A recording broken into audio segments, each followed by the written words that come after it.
सभी को मेरा नमस्कार। मैं सुमन शर्मा आप सबका स्वागत करती हूँ। डॉक्टर रामविलास शर्मा उनकी आलोचनात्मक दृष्टि लेकर मैं आज आपके साथ जीवन परिचय उनका जन्म 10 अक्टूबर सन 1912 में उन्नाव उत्तर प्रदेश के ऊंच गांव में हुआ। झांसी में सन 1928 में उन्होंने हाई स्कूल की परीक्षा उत्तीर्ण की। 1932 में लखनऊ विश्वविद्यालय से उन्होंने बीए तथा 1934 में एमए अंग्रेजी उन्होंने की। सन 1940 में अंग्रेजी में ही पीएचडी की उपाधि उन्होंने ग्रहण की। उपाधि प्राप्त करने वाले वो पहले शोधार्थी बने हैं। दिल्ली में 30 मई 2000 को उनका निधन हो गया। ये हमने थोड़ी सी जानकारी उनके जीवन के बारे में जानी। आइए बात करते हैं उनकी आलोचनात्मक दृष्टि की, उनके सरोकारों की। डॉक्टर रामविलास शर्मा अंग्रेजी के अध्यापक थे, लेकिन उन्होंने अपनी रचनाओं के लिए हिंदी आलोचना को अपनाया। हिंदी के सम्मान और गौरव की प्रतिष्ठा के लिए संघर्ष किया। उनकी आलोचना की मुख्य चिंता अपनी साहित्यिक परंपरा, प्रगतिशील तत्वों का विकास और मानवीय मूल्यों की प्रतिष्ठा के साथ साथ शोषण विहीन समाज निर्माण करना है। उनकी आलोचनात्मक चिंतन के ये मुख्य विषय रहे हैं 4। कौन से? जातीय भाषा और जातीय साहित्य, हिंदी नवजागरण और राष्ट्रीय विकास, सांस्कृतिक विकास और मानवीय मूल्य और परंपरा का मूल्यांकन। आइए इन्हीं को देख लेते हैं। जातीय भाषा और जातीय साहित्य। डॉक्टर शर्मा के विवेचन में जाति एक महत्वपूर्ण अवधारणा है। इनके आधार पर हिंदी जाति और हिंदी प्रदेश जैसी मौलिक अवस्थाओं का विकास किया गया है। यानी किसी भी समाज का इतिहास भाषा से ही जुड़ा होता है और बोलियों का महत्वपूर्ण योगदान उसमें होता है। साहित्य में डॉक्टर शर्मा के अनुसार राष्ट्रीयता और राष्ट्रीय एकताओं की समस्या भी भारतीय भाषा में पारस्परिक संबंधों को पहचान कर सुलझाई जा सकती है। वे कहते हैं कि राष्ट्रीय एकता और भारतीय संस्कृति को व्यापक आधार तभी प्राप्त होगा जब अपनी भाषाओं के माध्यम से हम विविध जातियों में एकता की पुष्टि करें और पूरे राष्ट्र की संस्कृति को समृद्ध करें। अनेक राष्ट्रों का अस्तित्व मानवता का विरोधी नहीं, उसी प्रकार अनेक भाषाओं और जातियों का अस्तित्व भी राष्ट्रीयता के लिए कोई विरोधी नहीं है। दूसरे मुख्य बिंदु की तरफ चलते हैं। हिंदी नवजागरण और राष्ट्रीय विकास।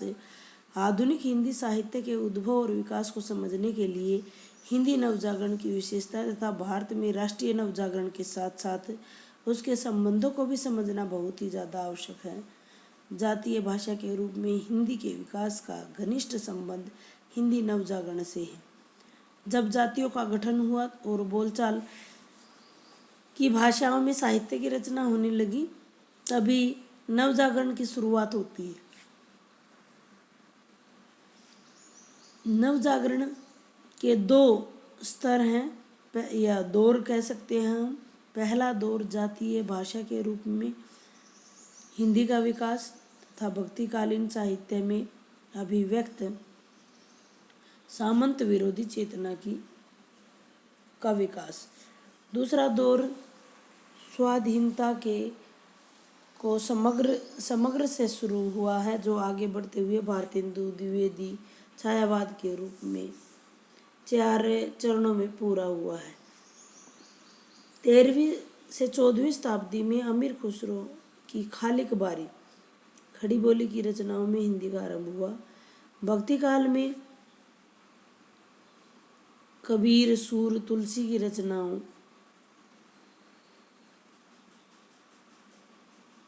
ने यह शक्ति के साथ प्रकट हुआ। डॉक्टर शर्मा के अनुसार नवजागरण मुख्य रूप से जनता में साम्राज्य विरोधी संघर्ष की उपज है, परंतु इसमें सामंतवाद का विरोध, सामाजिक कुरीतियों को दूर करने का प्रयत्न, परंपराओं का नया मूल्यांकन, अभिव्यक्ति की स्वतंत्रता और संघर्ष, वृद्धिवादी दृष्टिकोण का विकास और यथार्थवादी रचनाओं की प्रवृत्तियों का विकास, इस प्रकार की चीजें रही हैं। आइए तीसरे मुख्य बिंदु की तरफ चल पड़ते हैं। सांस्कृतिक विकास और मानवीय मूल्य। उन्होंने विकास, मान, सम्मान, सामाजिक जीवन के संदर्भ में साहित्य, कला और सामाजिक आधारों और मूल चिंताओं का विश्लेषण किया है। जीव और जगत के प्रति अनास्था और मूल्यहीनता के विचारों का तिरस्कार करते हुए मानवीय मूल्यों को मानव जाति और सांस्कृतिक विकास और उसमें उसके संरक्षण पर बल दिया है। यथार्थवाद में मानवीय स्नेह, प्रकृति, प्रेम, सौंदर्य बोध इत्यादि शामिल हैं। उन्होंने सदा सामाजिक विकास के लिए नैतिक मूल्यों की खोज और सामाजिक संबंधों का संज्ञान वो लेते रहे हैं। चौथे मुख्य बिंदु की तरफ चलते हैं। परंपरा और मूल्यांकन। डॉक्टर शर्मा ने वैदिक साहित्य से लेकर आधुनिक साहित्य का मूल्यांकन किया है। डॉक्टर शर्मा ने लिखा है कि समाज व्यवस्था बदलने के साथ साथ उनके विचार भी बदलते हैं, लेकिन नई विचारधाराओं का विकास हवा में नहीं होता। उसके लिए वे पहले विचारधाराओं से अपने लिए हुए बहुत तत्व उसमें समेटे हुए हैं। उनका विकास उन्हीं से होता है, यानी परंपराओं से ही होता है। परंपराओं का मूल्यांकन भी इसीलिए किया जाना जरूरी है ताकि हम उससे सबक लेकर एक शोषण विहीन समाज का निर्माण कर सके। आलोचनात्मक दृष्टि, विधेयात्मक मूल्यों की प्रतिष्ठा। मार्क्सवाद और साहित्य। डॉक्टर नगेंद्र के साहित्य चिंतन पर का जो मुख्य आधार है वो मार्क्सवाद जीवन दर्शन है। मार्क्सवाद की मानता है कि समाज के भौतिक जीवन में उत्पादन की पद्धति के अनुसार ही सामाजिक, राजनीतिक, मानसिक जीवन का स्वरूप भी निर्धारित होता है। डॉक्टर शर्मा बताते हैं कि यद्यपि साहित्य आर्थिक परिस्थितियों से नियमित होता है, लेकिन उसका सीधा प्रतिबिंब नहीं होता। सापेक्ष स्वाधीनता का सिद्धांत मनुष्य की इंद्रिय बोध तथा उसकी सौंदर्य वृत्ति को भी बहुत सही व्याख्या प्रदान करता है। दूसरा मुख्य बिंदु है विषय वस्तु और रूप। उन्होंने रूप और विषय वस्तु का संबंध भी एक दूसरे से आश्रित बताया है, अन्यों आश्रित है। ये साहित्य के रूप और विषय वस्तु दोनों एक दूसरे को प्रभावित करती हैं। प्राचीन साहित्य में महाकाव्य और आधुनिक उद्योग धंधों की प्रगति के साथ ही उपन्यास के साहित्य का मुख्य रूप बनने का कारण इन दोनों के सामाजिक विकास के रूपों में भिन्नता है।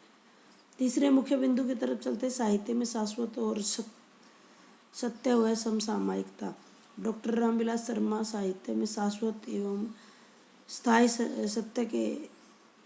सत्य का चित्रण को अस्वीकार करते हैं। उनका विचार है कि समय के प्रवाह और गति को नज़रअंदाज करके स्थायी साहित्य का सर्जन नहीं किया जा सकता।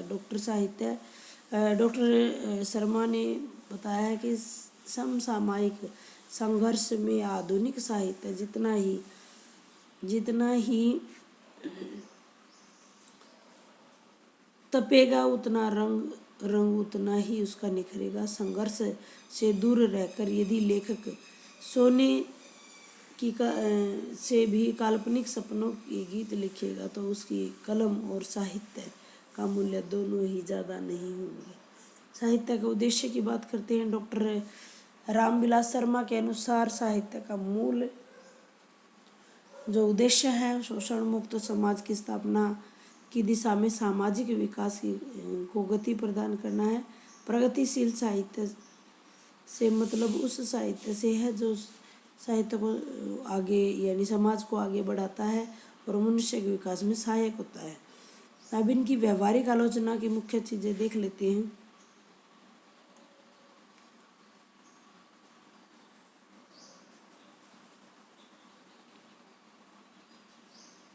डॉक्टर शर्मा की व्यवहारिक आलोचना। सबसे पहला काव्य ग्रंथ है काव्यालोचना। डॉक्टर शर्मा ने भक्ति काल से लेकर के नई कविता की प्रवृत्तियों तथा कवियों का मूल्यांकन किया है। तुलसी, निराला, केदारनाथ अग्रवाल उनके प्रमुख या प्रिय कवि रही हैं।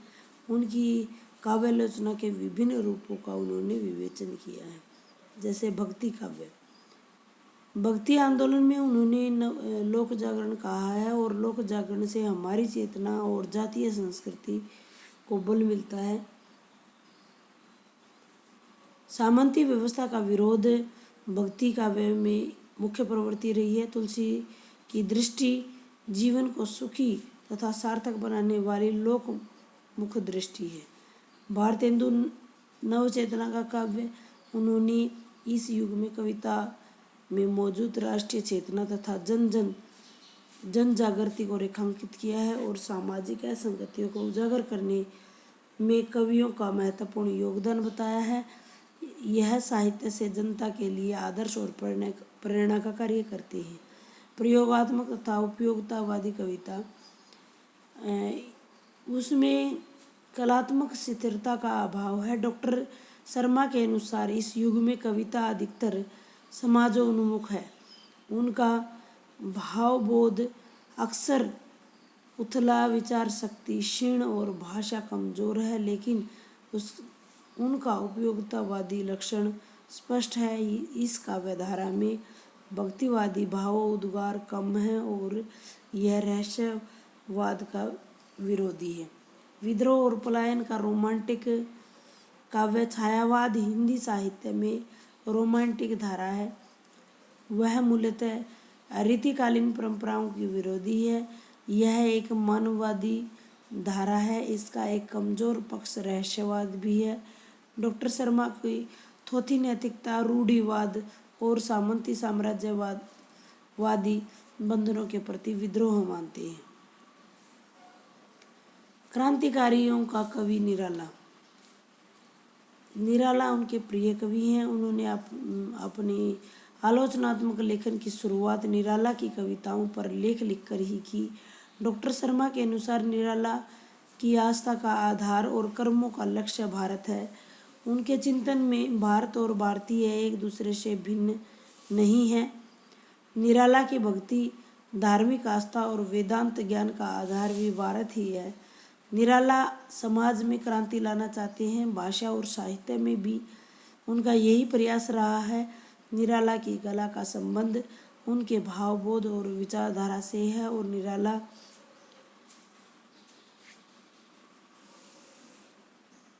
अंतर्द्वंद, उनके खुद के इतने विरोध हैं वो स्पष्ट रूप से हमें नजर आते हैं। प्रयोगवाद पर उनका कार्य की बात कर लेते हैं। प्रगतिशील कविता और नई कविता में डॉक्टर शर्मा ने छायावाद और उसके बाद को हिंदी कविता का विवेचन करके यथार्थवादी काव्यधारा का विकास के पथ की खोज की है। निराशावाद, रहस्यवाद, यथार्थवाद को छायावाद के उत्तर काल की मुख्य काव्य प्रवृत्तियां बताते हुए प्रगतिशील काव्य का संबंध यथार्थवादी काव्य प्रवृत्तियों से जोड़ा है और प्रयोगवाद का मुख्य उद्देश्य साहित्य और समाज में हलचल को दूर रखना तथा कला के लिए कला सिद्धांत का प्रतिपादन करना है। मुक्तिबोध एक संघर्ष। डॉक्टर शर्मा ने मुक्तिबोध के संपूर्ण साहित्य के अध्ययन के आधार पर उनका मूल्यांकन किया है। वे मूलतः अपने संघर्ष के अनुभवों तथा अपनी समस्याओं को ही कविता में चित्रित करते हैं। समाजवाद के लिए संघर्ष की छटपटाहट मुक्तिबोध की कविताओं का केंद्रीय तत्व है। डॉक्टर शर्मा लिखते हैं कि मुक्तिबोध समाज की आवश्यकता समझते हैं और मार्क्सवादी विचारधारा के नज़दीक होने के कारण जनता से लगाव था। आइए प्रेमचंद और उनके साहित्य तथा भारतीय समाज की बात कर लेते हैं। प्रेमचंद ने अपने कथा साहित्य के माध्यम से विश्व मानव संस्कृति के विकास में भारतीय जन संस्कृति के योगदान को वाणी दी है। प्रेमचंद ने अपने साहित्य से भारतीय जनता के शोषण और कठिनाइयों के दुख को व्यक्त नहीं किया बल्कि उनके कारणों की पड़ताल भी की है। प्रेमचंद के कथा संसार में जनता एक भरा पूरा सुखी सुसंस्कृत समृद्ध जीवन जीने की साध और इस साध के लिए वो अनवरत संघर्ष का चित्रण कलात्मक उत्कृष्टता के साथ करते रहे। निष्कर्ष के स्वरूप कहा जा सकता है कि डॉक्टर शर्मा की साहित्यिक समीक्षा का फलक जितना व्यापक और बहुआयामी है, उनकी प्रकृति उतनी ही गंभीर और वस्तुनिष्ठ है। उनकी आलोचना का मुख्य आधार उनकी सामाजिक चिंताएं हैं। मार्क्सवाद को अपनाने के कारण उनका जो चिंतन है वो शोषण मुक्त समाजवादी समाज के निर्माण का मुख्य लक्ष्य रहा है। उनके चिंतन की पृष्ठभूमि विश्व मानवता और मानवीय मूल्यों की चिंता की गहराई से व्याप्त है।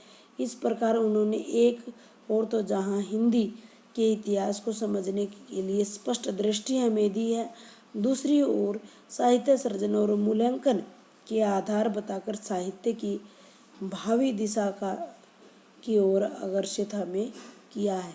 उम्मीद करती हूँ जानकारी आपको अच्छी लगी होगी। व्यवहारिक आलोचना पर उन्होंने ज़्यादा बल दिया है, सैद्धांतिक आलोचना उनकी रही है, लेकिन ज़्यादातर जो हम कह सकते हैं व्यवहारिक आलोचना उनकी प्रसिद्ध रही है। तो अब एक प्रश्नोत्तरी जिसका आंसर इसी के अंदर छुपा हुआ है। डॉक्टर रामविलास शर्मा के 3 प्रिय कवियों के नाम बताइए। या 3 हिंदी साहित्यकारों के भी आप नाम बता सकते हैं, कवियों की बजाय साहित्यकार को भी इसमें शामिल कर सकते हैं। अगर आपको आंसर आता है तो आप कमेंट बॉक्स में कमेंट कर सकते हैं। धन्यवाद।